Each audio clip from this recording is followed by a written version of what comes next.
This is the shampoo that I use to wash my hair. It's for damaged hair. This is the shampoo that I use in summer, but not every week, like once in a while. It's for itchy scalp, even though I don't have dandruff, but it helps with my itchy scalp. But I will take just a small one because I don't know if I will use it there or not. This is my leave-in conditioner that I always use. Usually I buy the same one as the shampoo, but I didn't find it, so I got the avocado one.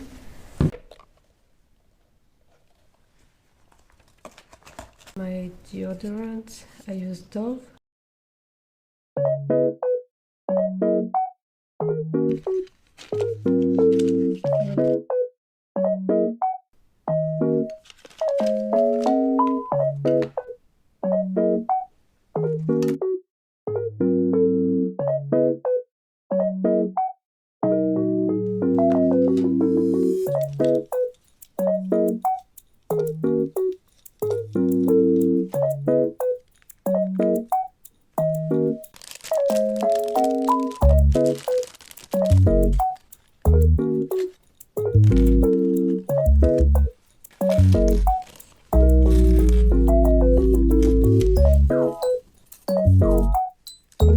Only these two.